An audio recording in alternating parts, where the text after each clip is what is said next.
नमस्कार, good morning India में आपका स्वागत है। मैं हूं अदिति राजपूत। वाराणसी में काशी विश्वनाथ कॉरिडोर पूरी तरह बनकर अब तैयार है और आज प्रधानमंत्री इसका लोकार्पण करेंगे। आज के भव्य कार्यक्रम के लिए लंबे वक्त से तैयारियां की जा रही थी। पूरे जिले में उत्सव जैसा माहौल है। रंग बिरंगी लाइटों से काशी जगमगा रही है। 800 करोड़ के इस बड़े प्रोजेक्ट को बनने में करीब 33 महीनों का वक्त लगा है। मुख्यमंत्री योगी आदित्यनाथ, बीजेपी अध्यक्ष जेपी नड्डा पहले ही वाराणसी पहुंच चुके हैं। मुख्यमंत्री योगी ने कल रात खुद तैयारियों का जायजा भी लिया है। प्रधानमंत्री आज सुबह तक काशी पहुंचेंगे 11 बजे तक। उसके बाद एयरपोर्ट से संपूर्णानंद मैदान तक हेलीकॉप्टर से जाने की योजना है।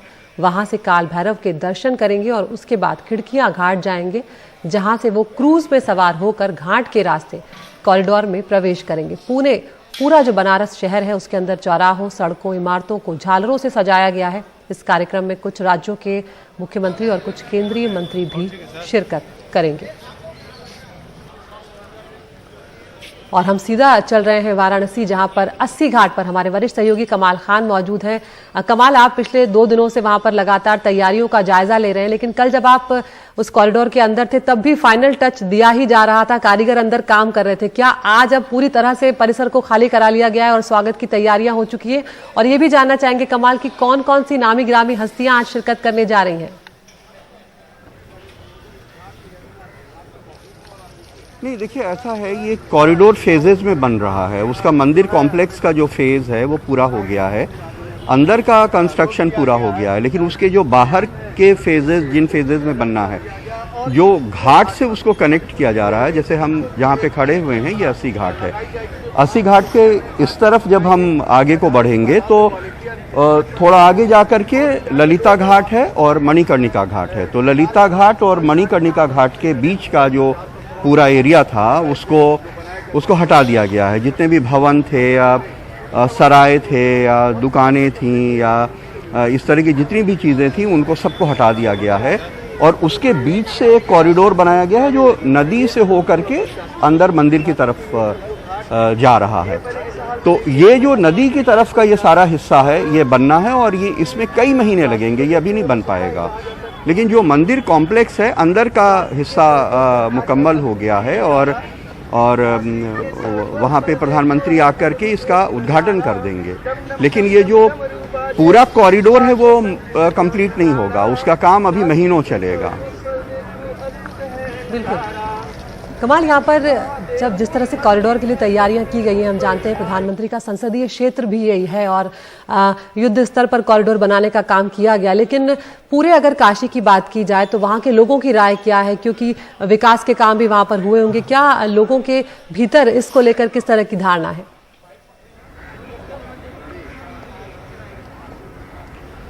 देखिए ऐसा है कि जो ज़्यादातर लोग आमतौर पे धार्मिक हैं और उनको ये लगता है कि हमारे जो एक इतना बड़ा स्थान है धार्मिक, उसमें बहुत बड़ी जगह बना दी है, अब बहुत लोग जाएंगे। रेड सैंडस्टोन से ऊंची ऊंची दीवारें बना दी गई हैं, बहुत बहुत भव्य उसके चारों तरफ जगह बना दी गई है, उसमें शटर लगी हुई दुकानें वगैरह बनाई जा रही हैं और भी कई तरह की फैसिलिटीज़ वहाँ पे क्रिएट की जा रही हैं। लेकिन जब इसको तोड़ा जा रहा था और मंदिर हटाए जा रहे थे तो बहुत सारे जो पुराने लोग हैं बनारस के, उनको भी धार्मिक नज़रिए से ये लगता था कि यहाँ पे जो मंदिर हैं सैकड़ों साल पुराने, मूर्तियाँ हैं, उनको नहीं हटाया जाना चाहिए, उनको तोड़ा नहीं जाना चाहिए था। एक तीसरा पक्ष है वो कंजर्वेशन करने वालों का है, जिन्हें ये लगता है कि जो एंटीक्विटी है उसके रेस्टोरेशन की ज़रूरत है। बनारस में जो गलियां हैं उसमें सैकड़ों साल पुराने मंदिर हैं, सैकड़ों साल पुरानी इमारतें हैं, लखोरी ईंट की बने हुए, इतनी खूबसूरत उनका स्कल्पचर है।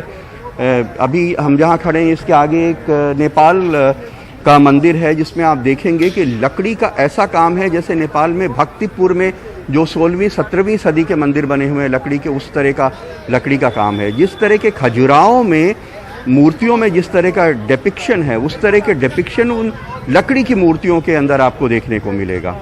तो ये दरअसल जो बनारस है ये एक स्थापत्य भी है, एक सोच है, एक इतिहास है, एक सभ्यता है और ये एक एहसास भी है।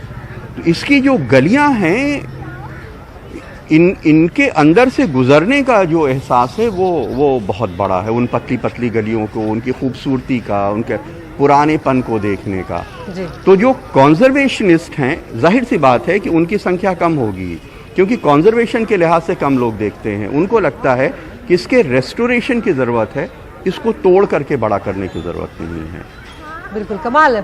यूपी चुनाव से ठीक पहले काशी विश्वनाथ कॉरिडोर जो है उसका लोकार्पण होने जा रहा है। ऐसे में सिर्फ धार्मिक ही नहीं, बीजेपी के लिए इसके राजनीतिक मायने भी बहुत ज़्यादा हैं और एक तरह से उनके चुनावी कैंपेन का ये हिस्सा भी है।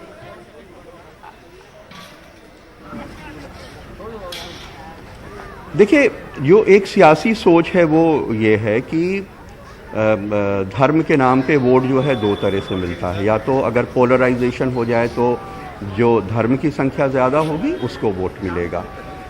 दूसरा एक ये है कि अगर आप किसी धर्म स्थान पे बहुत पैसा खर्च करते हैं, बड़ा बड़ा बनाते हैं, आप अयोध्या में सरकार 12 लाख दिए जला के वर्ल्ड रिकॉर्ड बना रही है, सरकार एक मंदिर के पुनरुद्धार के लिए, उसका कॉरिडोर बनाने के लिए, सुविधाएं क्रिएट करने के लिए 600 करोड़ रुपए खर्च कर रही है, तो जो धार्मिक आदमी उसको लगता है कि ये एक बड़ा काम धर्म के लिए हो रहा है, जिसकी धर्म में आस्था है, वो उस नज़रिए से उसको सोच नहीं पाता। यहाँ कुछ टूरिस्ट हैं जो बाहर से आए हुए हैं। विनीत, आप यहाँ पे आपको हम दिखाएं, आप देखेंगे घाट पे बहुत सारी भीड़ है। अभी इनमें से कुछ से हम आपसे बात करते हैं, वो आपको बताएंगे कि वो कैसे इस चीज़ को इसको देखते हैं। यहाँ आप कहाँ से आए हैं? जी, मैं वलसाड़ गुजरात से आई हूँ। गुजरात से आए हैं। और आप सब लोग? फर्रुखाबाद, यूपी फर्रुखाबाद। अच्छा, आप फर्रुखाबाद से हैं। और आप? मैं भी फर्रुखाबाद से आई हूँ। अच्छा, तो आप गुजरात से क्या ये रूटीन में कोई आपका आना था या आपको लगा कि ये कॉरिडोर बन गया है इसकी वजह से यहाँ पे आए हैं? बस इसीलिए आए हैं सर, कॉरिडोर बन गया है और बनारस भी हम पहली बार ही आए हैं, तो एक हमको एक बहाना मिला है कि हाँ, इस बहाने हम मोदी सर से भी मतलब उनकी झलक देख सकेंगे और बनारस को भी बहुत अच्छे से देख सकेंगे। तो अभी आप कॉरिडोर जा पाए या नहीं जा पाए? नहीं, अभी तो नहीं जाना हो पाया हमारा, हम कल ही आए हैं यहाँ पर और कोशिश है कि हम भी वहाँ जा सकें। अच्छा, तो आपने बनारस की गलियां भी नहीं देखी थी, पुराना इलाका भी नहीं देखा था जहाँ मंदिर था, और नया भी नहीं देखा, पहली बार आई हैं। आप पहले आई थी यहाँ पे? नहीं, मेरा भी पहले ही आना है।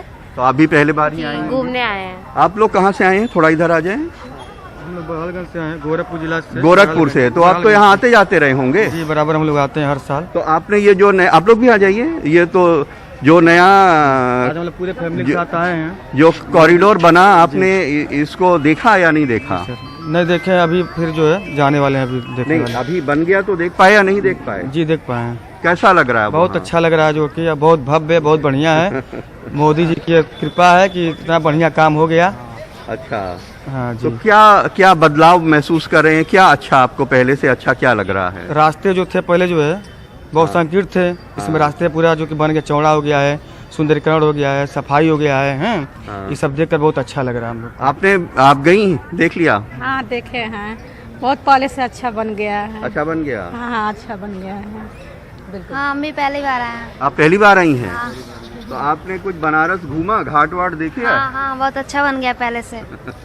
तो जब पहली बार आई तब कैसे पता चला आपको कि पहले से अच्छा हो गया? पहले अच्छा, पहले बताते थे लोग कैसे था। देखने में बहुत अच्छा लग रहा है। तो अब एक पहलू ये भी है कि देखिए, ये पहली बार आई हैं लेकिन इनको पता है कि पहले से अच्छा हो गया है।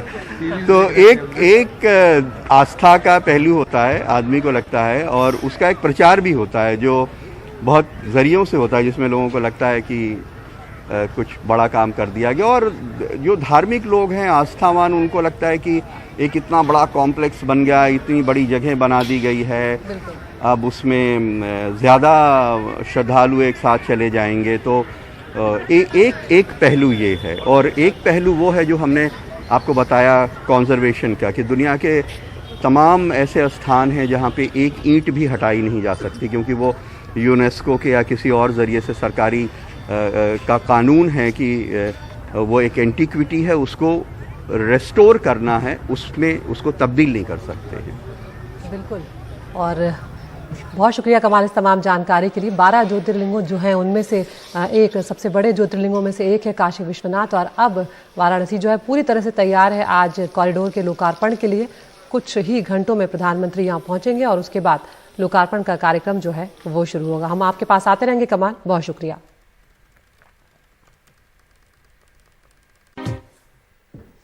किसान आंदोलन खत्म होने के बाद अब दिल्ली की सीमाओं पर बैठे किसान रवाना होने लगे हैं और जो बॉर्डर्स हैं वो काफी हद तक खाली भी हो गई हैं। टीकरी बॉर्डर तो लगभग पूरी तरह खाली हो चुका है और वहां दोनों ओर से अब रास्ता जो है वो खुल चुका है। गाजीपुर और सिंघू बॉर्डर का रास्ता अगले 2 दिनों में खुलने की उम्मीद है।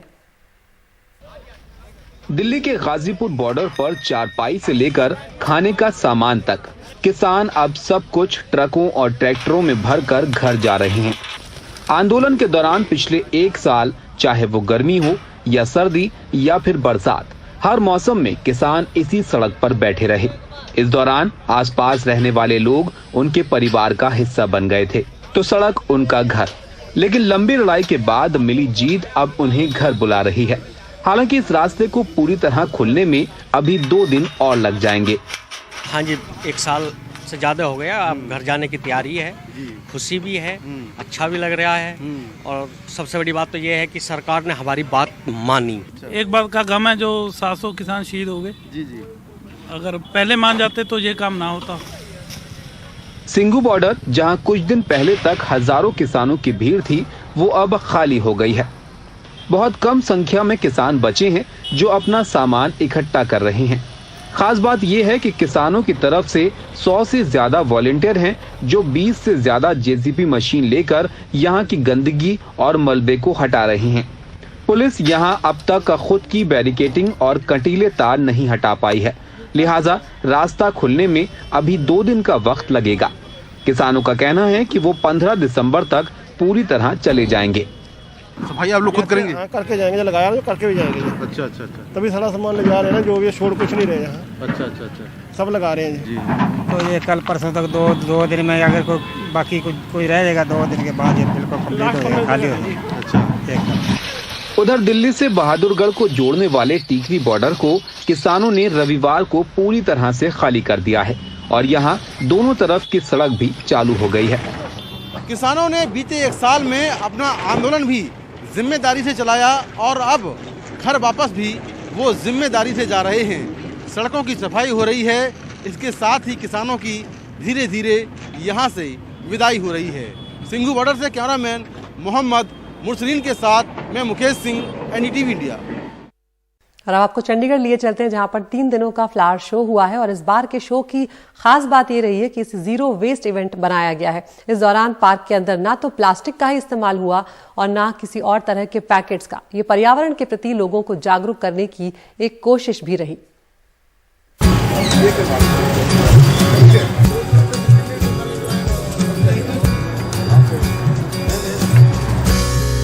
चंडीगढ़ में 3 दिन फूलों का ये मेला सजा रहा। ये सालाना क्रिसेंथम शो शुक्रवार को शुरू हुआ। चंडीगढ़ म्युनिसिपल कॉरपोरेशन का ये शो शहर में रोज फेस्टिवल के बाद फूलों का सबसे लोकप्रिय फ्लावर शो है। फूल तो हमेशा ही खुशी देते हैं और यहाँ पे इतने सारे क्रिसमस के इतने सारी वैरायटीज देखने को मिल रही हैं, तो बहुत खुशी हो रही है। हम अपने छोटे छोटे बच्चों को साथ लेके आए हैं। बहुत मिस किया, बहुत सुंदर फूल है, देखने को नहीं मिला।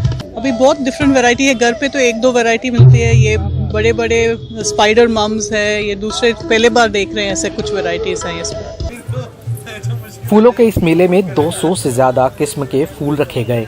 पहली बार इस फ्लावर शो को जीरो वेस्ट इवेंट के तौर पर आयोजित किया गया है। इस दौरान पार्क के अंदर ना तो प्लास्टिक का इस्तेमाल होगा, ना ही किसी और तरह के पैकेट्स का। ये पर्यावरण के प्रति लोगों को जागरूक करने की एक कोशिश रही। कोशिश कारपोरेशन का ये था कि हम लोग पूरी अच्छी तरह से इसको करते, लेकिन वो कोरोना का नेक्स्ट वेरिएंट आने की वजह से वो हम लोग कर नहीं पाए। लेकिन इन्होंने बहुत बढ़िया काम किया है, कारपोरेशन ने। बहुत सुंदर है, बहुत ही अच्छा लग रहा है। मैं तो पहली बार आया हूँ, तो मुझे तो बहुत ही खूबसूरत लगा ये पूरा शो। कोविड के नए ओमिक्रॉन वेरिएंट का डर फैला हुआ है। इस सब के बीच ये शो आयोजित तो हुआ, लेकिन पूरी एहतियात के साथ।